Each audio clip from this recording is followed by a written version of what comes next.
Welcome to Delphi MVVM 101. In this video I will show you the first two blocks of our pattern. Let's roll the intro.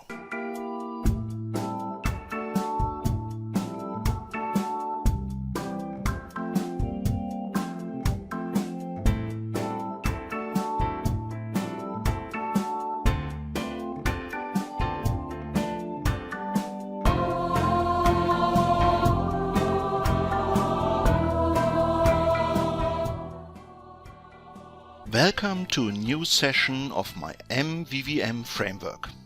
If you don't know who I am, my name is Frank Lauter.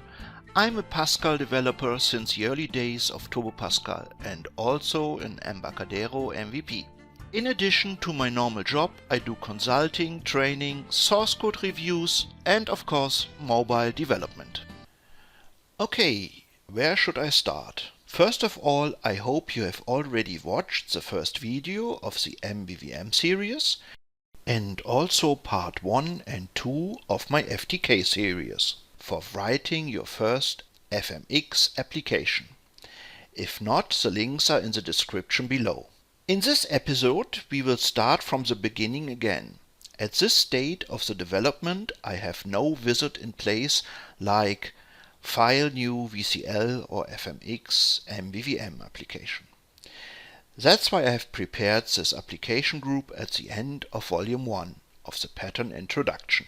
Main goal besides the clear implementation of the MVVM pattern is to change only a few things that you know from your normal VCL application development. So if you start a new project, you have to set up some minor options here. First of all, let's set the search path for the framework.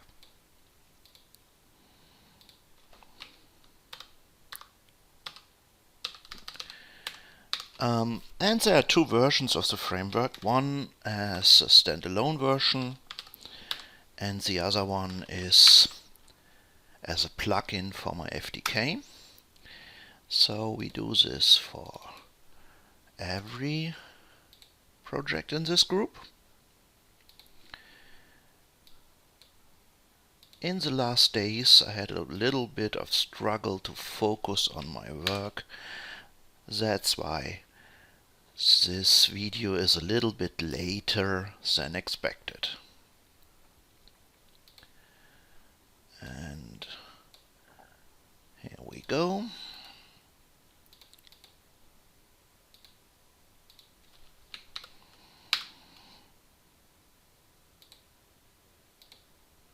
That's it.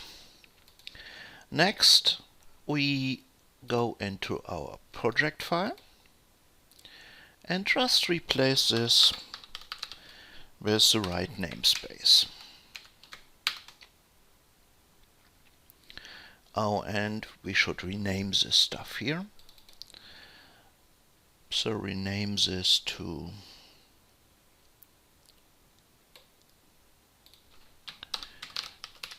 main view and also put the namespace here.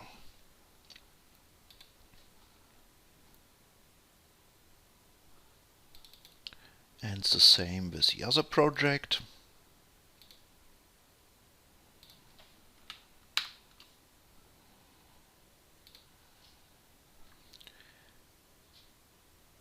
And we should also change the name for the form here.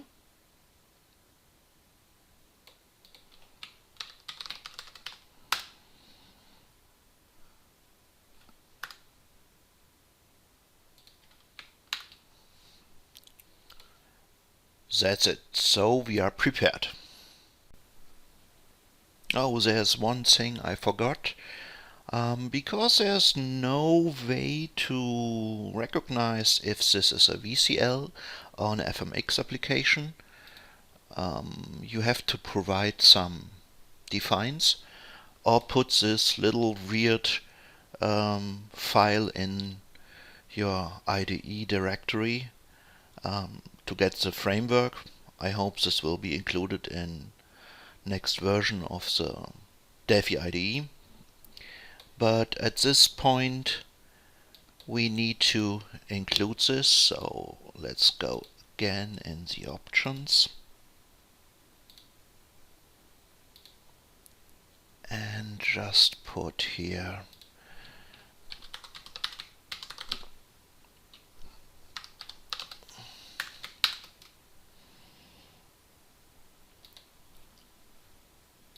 and of course here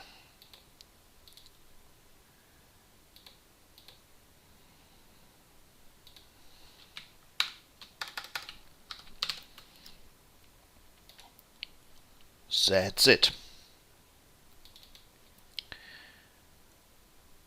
Now we need one important unit and save this, let's say here, for the composition root. So again, no wizard in place, so let's load it from a prepared file. Okay, and delete this. As you can see, there are two files included in this unit: our view that is already existing and the view model. So we need another unit and save this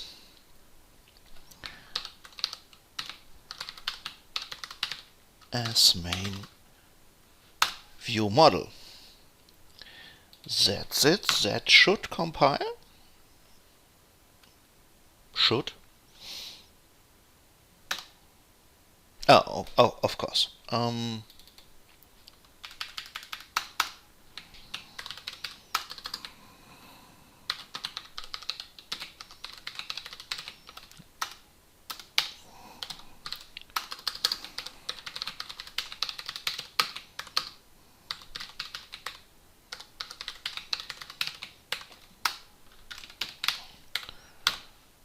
That should work.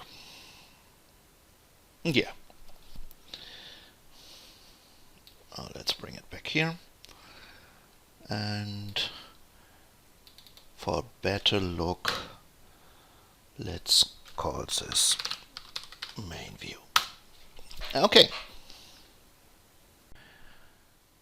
So my idea was to create a real-world application, but after a short look into my projects, all this stuff is a little bit too complicated for a beginner's tutorial. So I decided to do again a boring T-person view, and we convert this later into a more complex one, and perhaps in the final version create my target for one of my projects. So perhaps I do a normal build and just speed up the stream later. So this is a silent one because the audio is getting crapped when it's speed up. So let's do some edits here.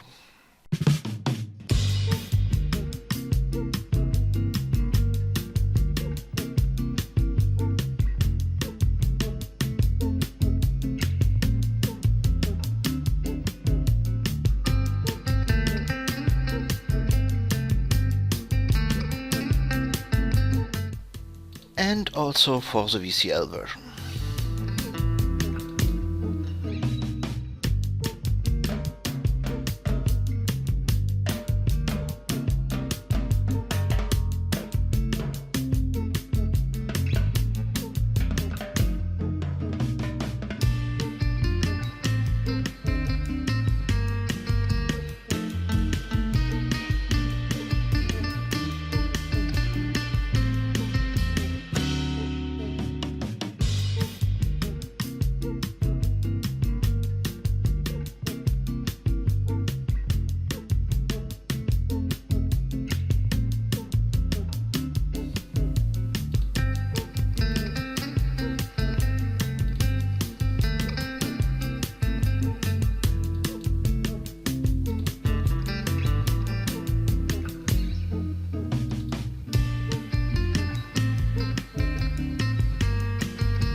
So I saved both the view model and also the composition root in the same folder for VCL and FMX.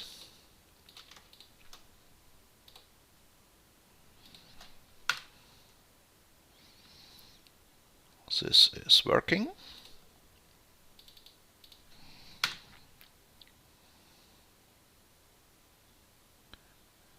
And this is quite working.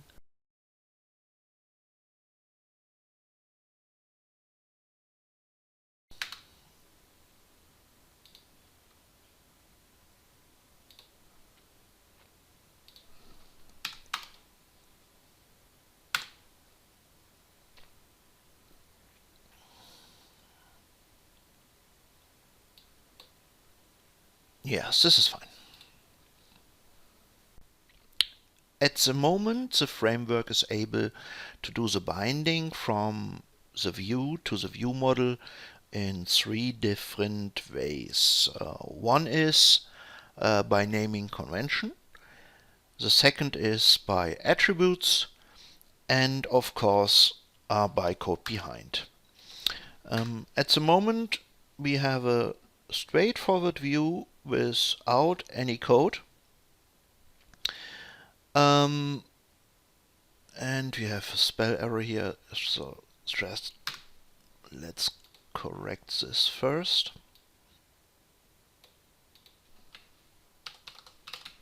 Call it first name. That's it.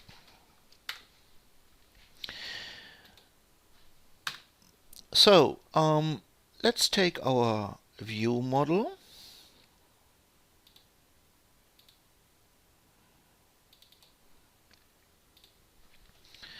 and let's take a look how the view model class looks like. And we see there is a nice public method called ViewModel set.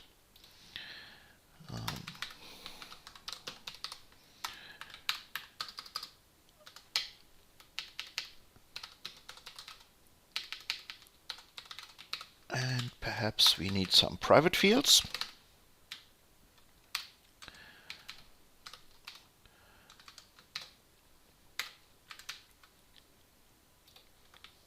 So this is not needed. The view model set is called by the composition root if the view model is binded to the view. And we can of course take also a look into our view. As you can see, there's also a procedure set view model, and this is called also by the composition root. And if this procedure is called, after that the view model procedure we just implemented is called. And as you can see, there is another procedure for custom binding that is for binding in code behind. It would be perfect if we just could right click on a view or with a wizard and say, okay, framework, just create out of this view a view model. But this is also not in place, so we do it by hand and just copy this stuff here into our view model.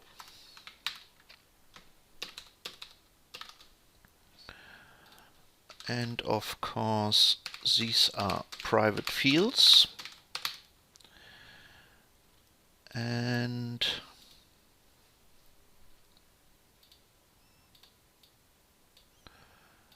these are not edits, these are properties. And in this case, these are all string fields.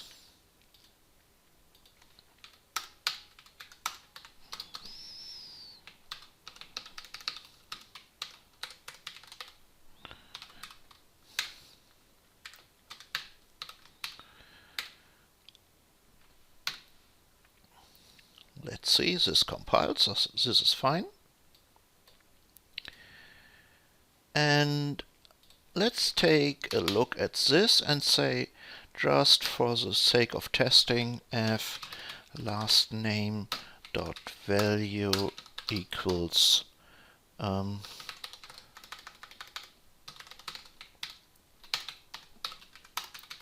f first name dot value equals Frank.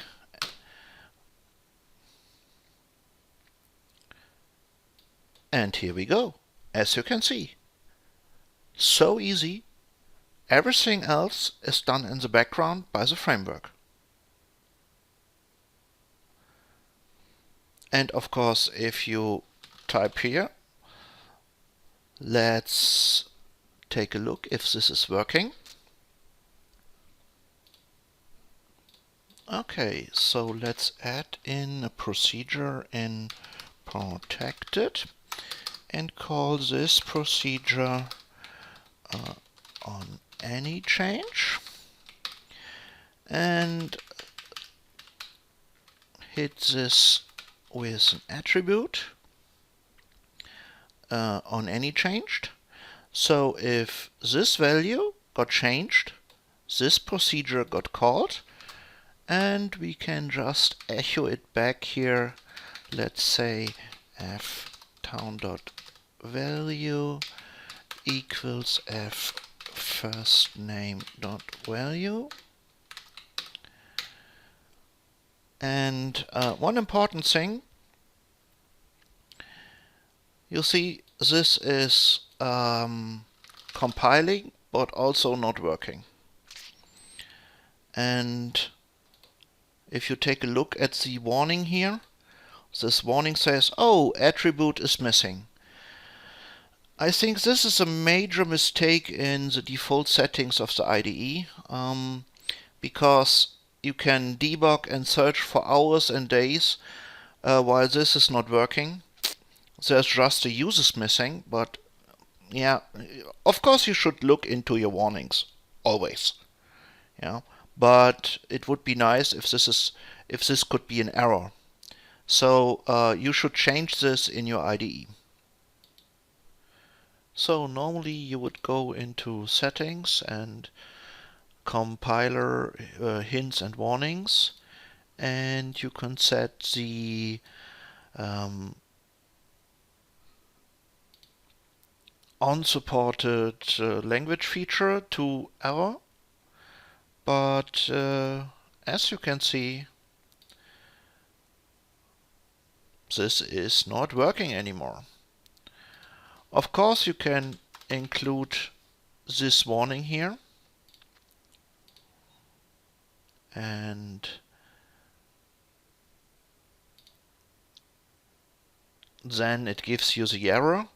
But if you forget to include the users, you perhaps also forget to include this warning message. So keep in mind, include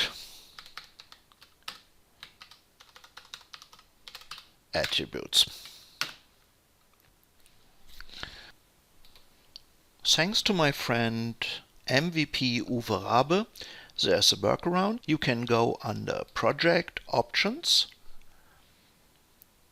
All Configurations, Compiling, -W, the circumflex and unknown custom attribute, includes this for params to the compiler.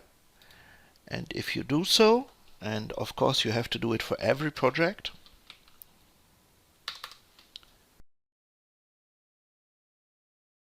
so with the setting you get the error and not the stupid warning.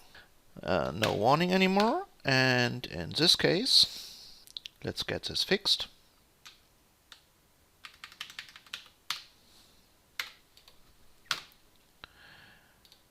And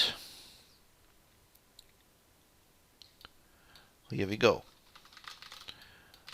The changes are echoed back to the street, to the town edit at this point. So the binding is working, and also the composition root. So let's take a look at the VCL demo. As you can see, no changes, and the VCL demo is also working out of the box. Next thing is the button. So it's can save, and this is of course a boolean. And we would like to have a procedure do save, where we can save things. So let's do a feedback here also.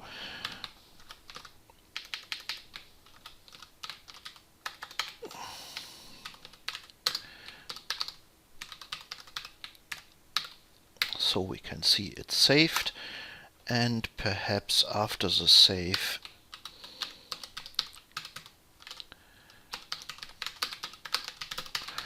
we disable the button.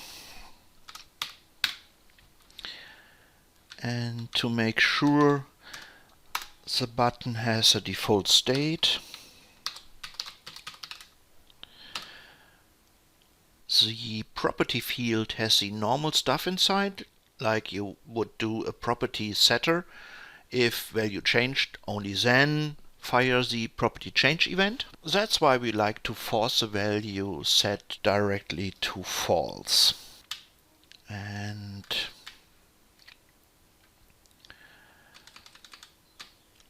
in the any change, f can save value equals to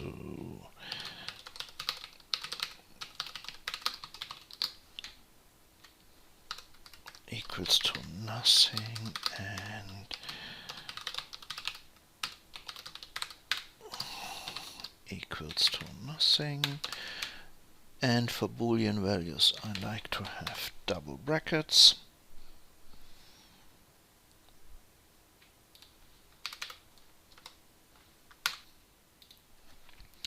So let's go to the view and add another button here.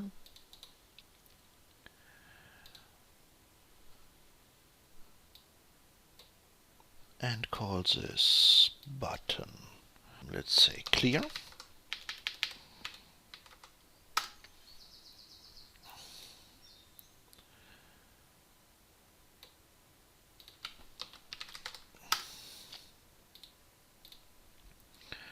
And this should be, oh, we can set this in the ViewModel. So for the VCL also.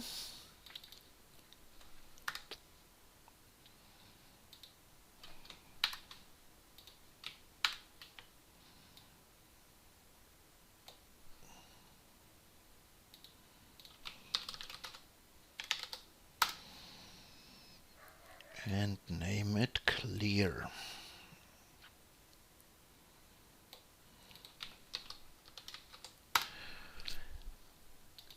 Now we add this button also here. And then I can show you a simple difference.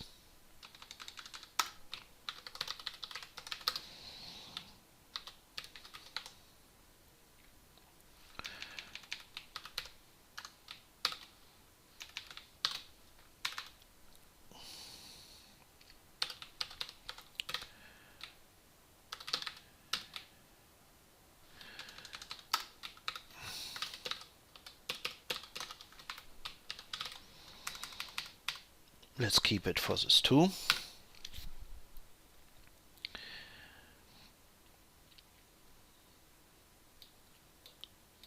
And we have to set the default value also.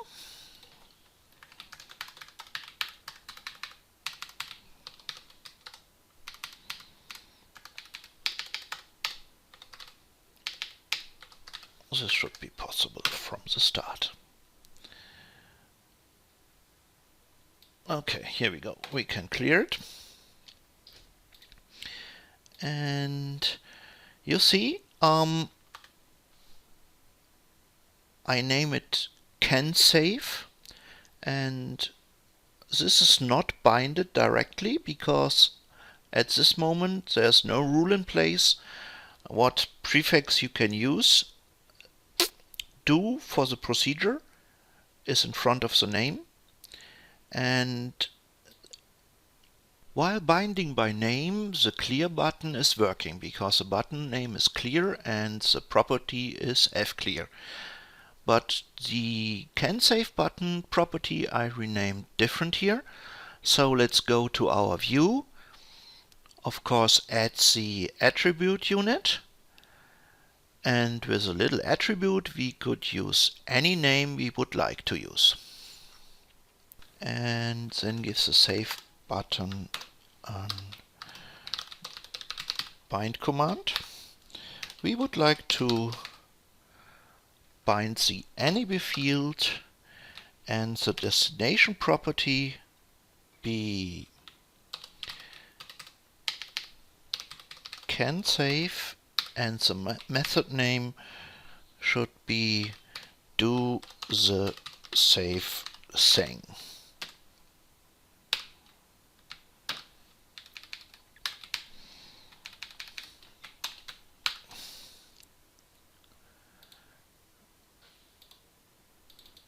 And let's rename it here to do the save thing.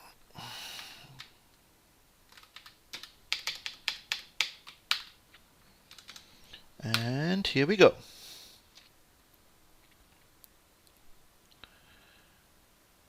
Oh, it's not enable, it's of course enabled.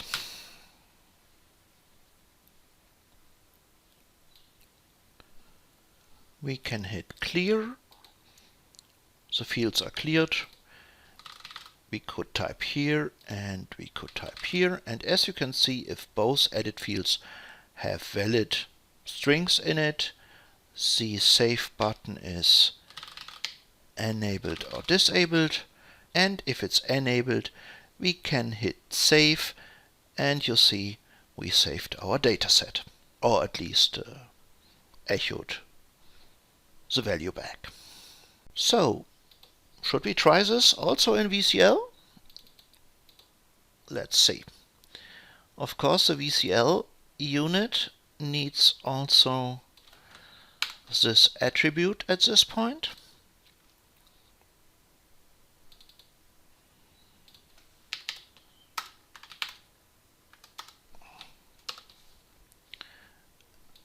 And we like the bind command also for our view here. And let's give it a try. We can clear, we can type, and we can save. That's it.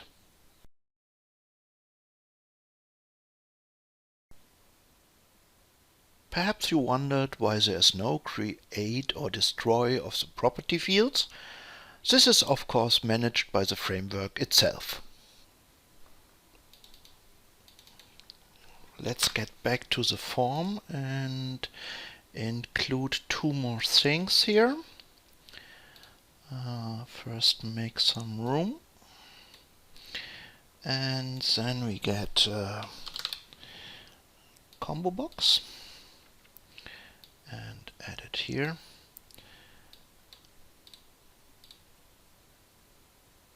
Add to top.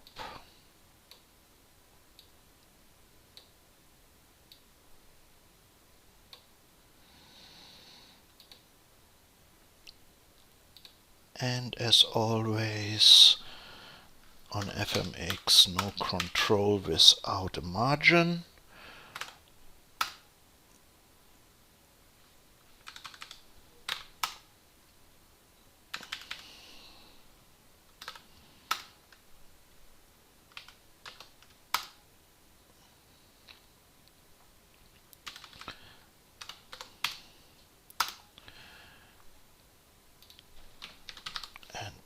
The label.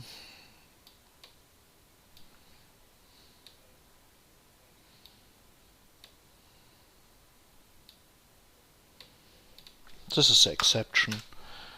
I like to do it relative.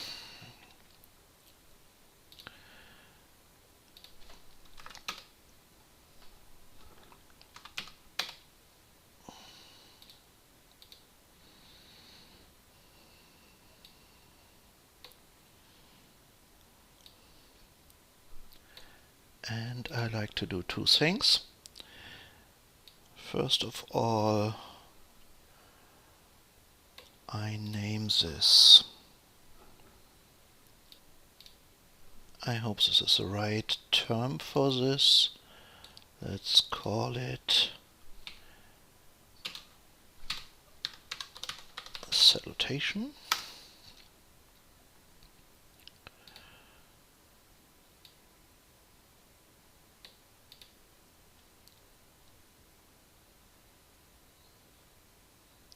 And I keep it combo box 1 for the name. And I want to have a checkbox here.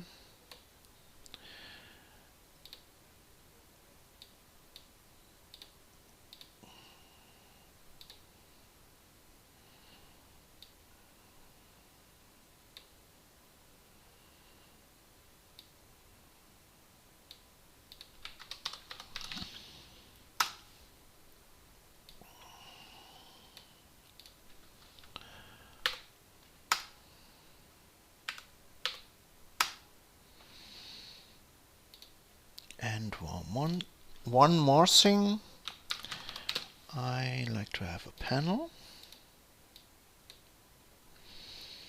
and an animation on any indicator, and we would like to have this center.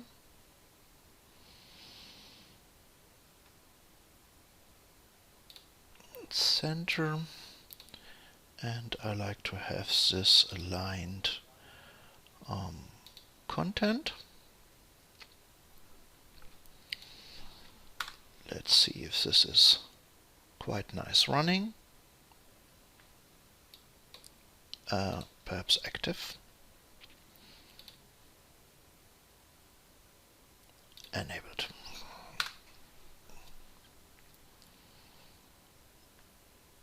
Yeah, this is running fine. So give it a little bit of opacity. Let's say 0.5. This is fine. And set it visible to false at this point.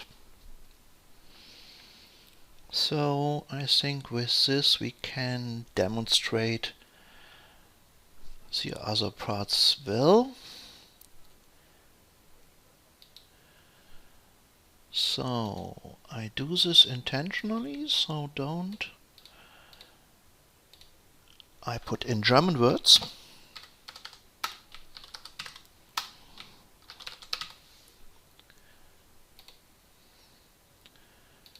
And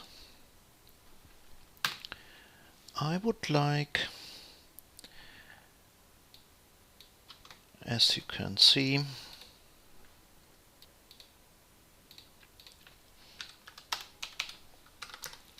protected. And this was for the custom binding.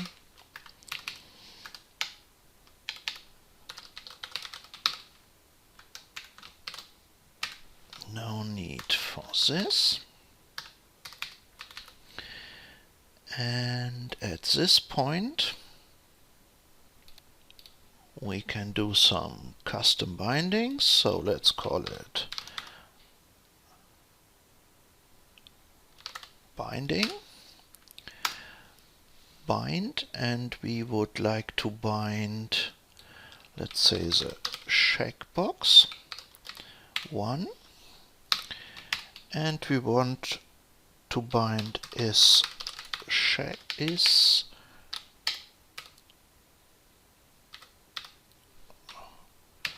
checked, and we want to bind it to active. So active for the view model.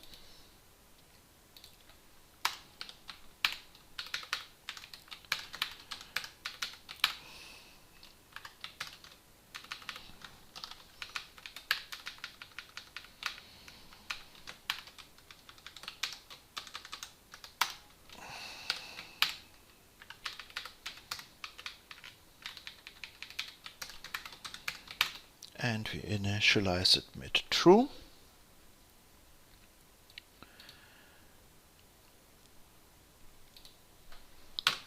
And let's see. Okay, is set to true. And perhaps we use our clear event.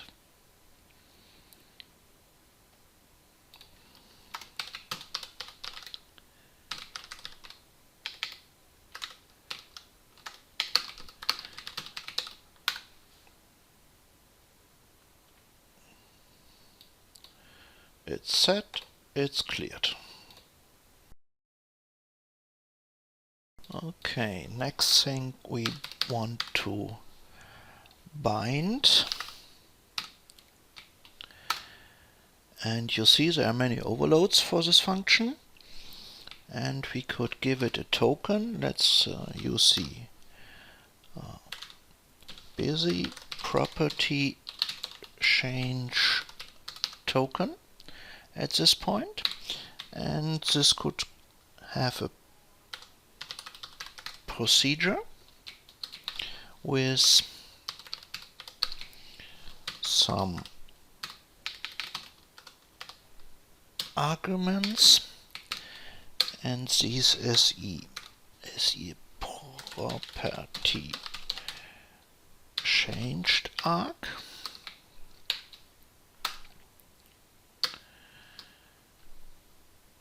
And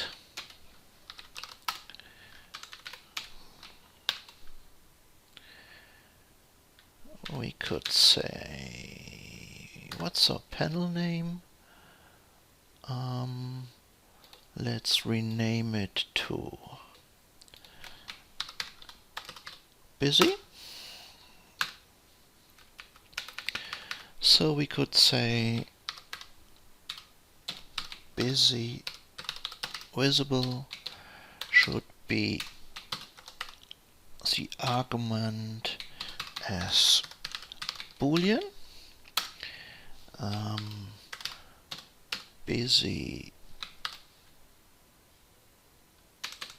bring to front just in case, and any indicator 1 enabled should the same value as busy.visible, and perhaps we set it to enabled false for the startup. Okay, let's give this a nice name.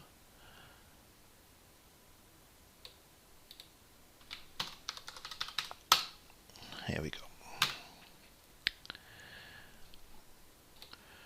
So for this token, we would like to use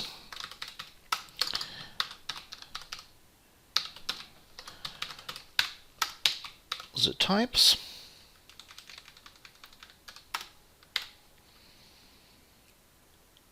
And in our view model,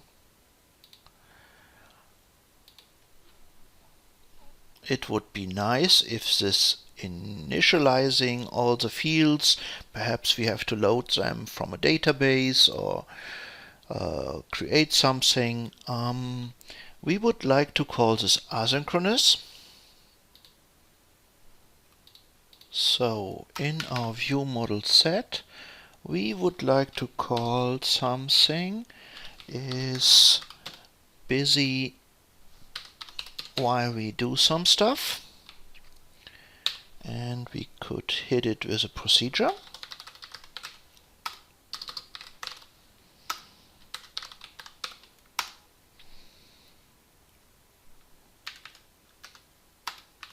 and we would like, so we can see it, sleep 2000.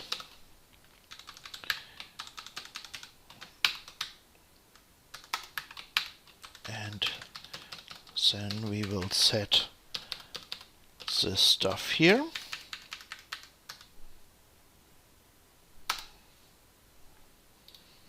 So for the sleep we need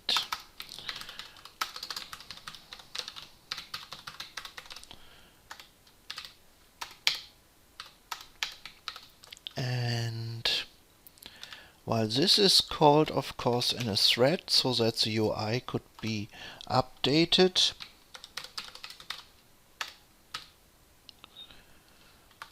we need also classes.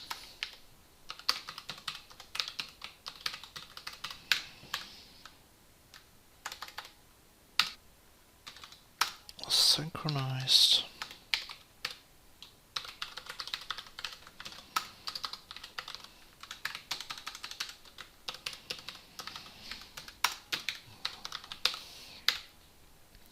So, and I hate to copy the window always to the viewport here. On create.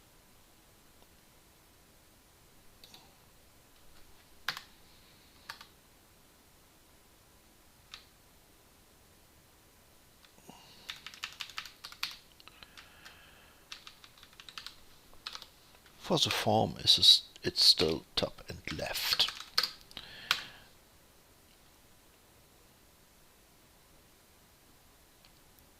It's busy, and after it's busy, its values are set. Okay.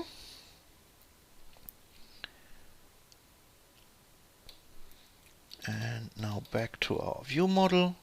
Oh, I haven't defined it.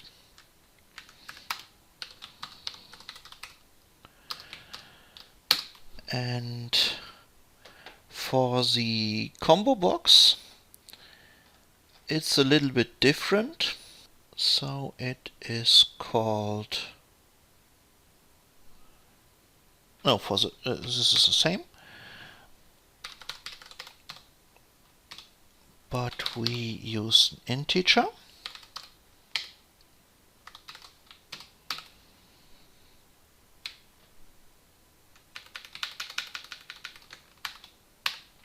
And we would like to set it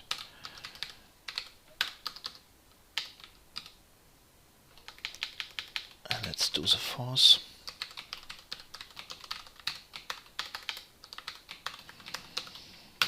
Let's see if this is working. Yes, you see, German Mr.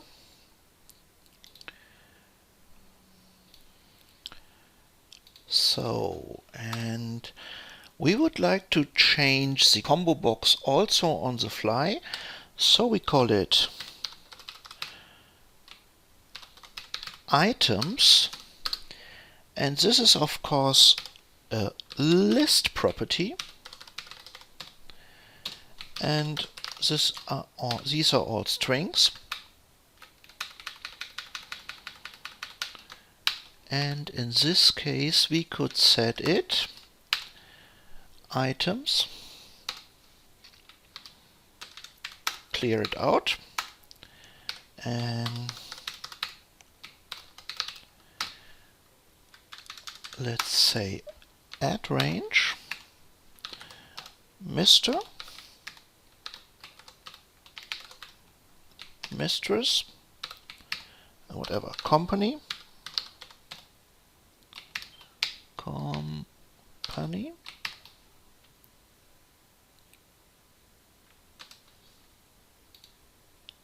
and there's a bracket missing.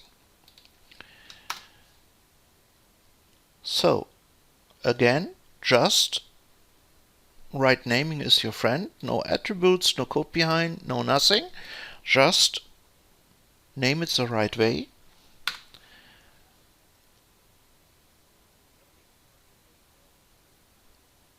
And we have our new settings in our combo box.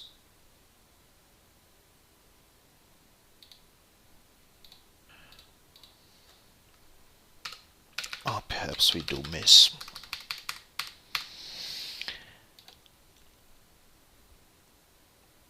So, let's switch to VCL. And in VCL we would like to also create this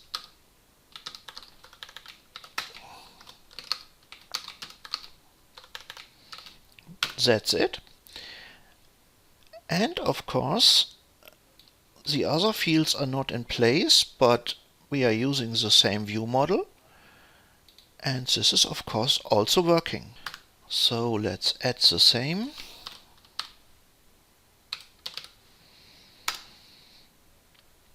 Add the checkbox for active and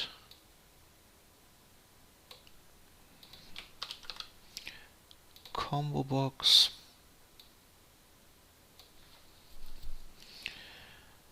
with the right name.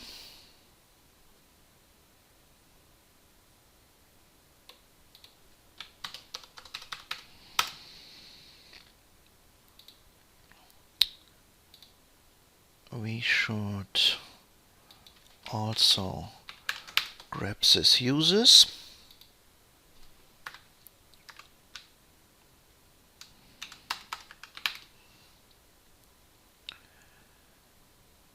and the same for the custom binding.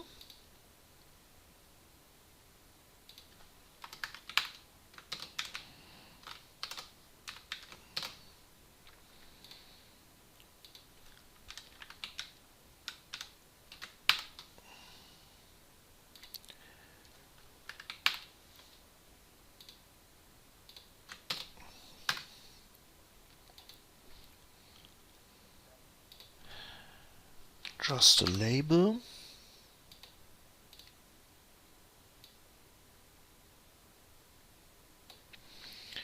And this is, no.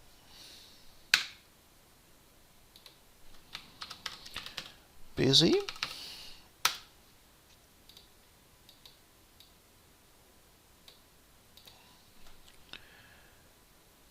And the label name is also busy.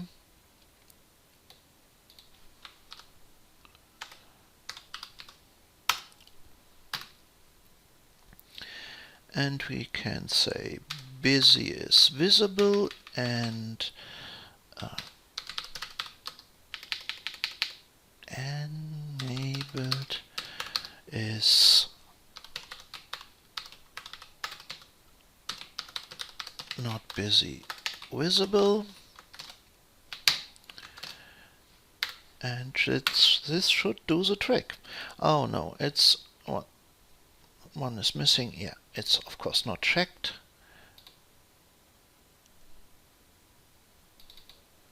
It's just checked.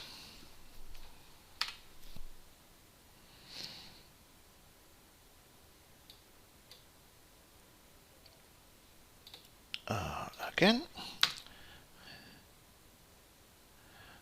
busy, non-busy, and then enabled. And of course, clear is also working, and the combo box too.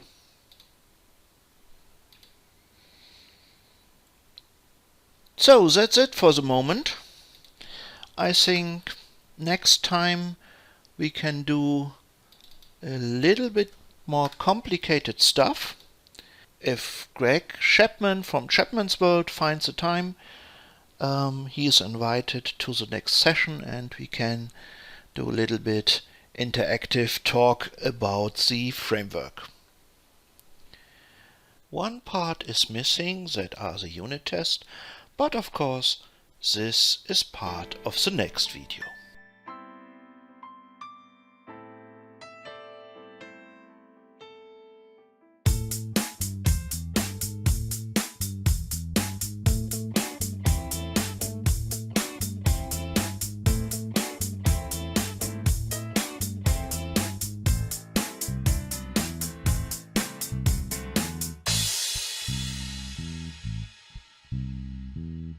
There's a fire burning out on the street. I can't bear this heat. You claim it was my fault.